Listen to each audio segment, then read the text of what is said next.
probably I was asked about the Newark Holy Stones more than I was asked about the mound. So almost out of self-defense, I had to become something of a historian to learn about these objects, which I knew only a small amount about.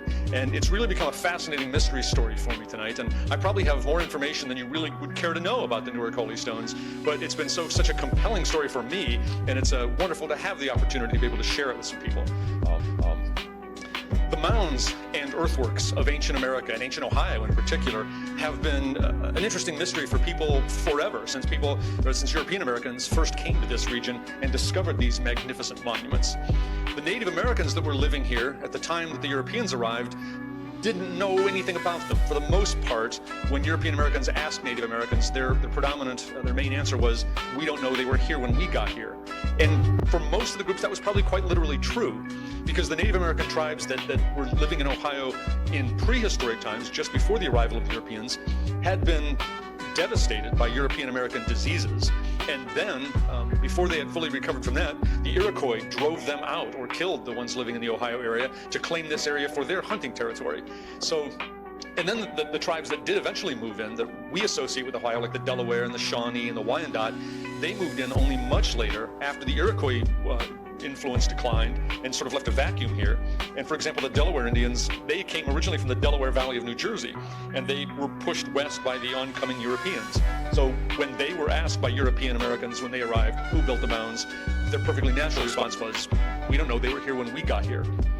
Because many of these earthworks were so sophisticated in terms of geometry and size and scale, and were nothing like the structures that the Native Americans themselves were building in that era, it led many of the Europeans to conclude that, well, obviously the Indians were too savage and barbaric to have built those things. There's evidence of their savagery. So they must have been built by white people, because only white people were smart enough to do that sort of thing. And the Indians must have come in later and have driven them out, much like the barbarians drove out or terminated the Roman Empire. There was this presumably lost race of mound builders who were exterminated by these savage American barbarians. The Newark Earthworks, in particular, they're the most spectacular set of geometric earthworks ever built anywhere in the world. Many people don't know how widely, internationally at least, these are recognized as being a historic monument. The Newark Earthworks are one of 3 sites in the United States that were listed in a recent book by Cambridge University archaeologist Christopher Scarry as one of 70 wonders of the ancient world.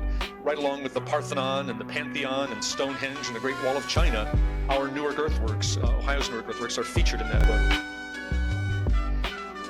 Actually, before I go off that, this map was drawn by the county surveyor by the name of David Wyrick in the 1860s. Actually, 1860 is the date given for that. Wyrick was an avid antiquarian, had a great interest in archaeology, which led him to do this map. But in addition to the surveying, he also conducted excavations to try to prove his theory. It wasn't just his theory, but he was a particular champion of the notion that it was the lost tribes of Israel that had built these earthworks, not Romans or Chinese or anybody else. And in one of those excavations, he discovered this artifact, which isn't quite that big. It's probably only about 6 inches high. It became known as the Keystone because some local masons in Newark decided that it was a Masonic artifact, but it quite clearly had Hebrew writing on each of its 4 faces. I don't read Hebrew, but one of these faces said the Holy of Holies. One of them said the Law of the Lord. I'm not sure what the others said.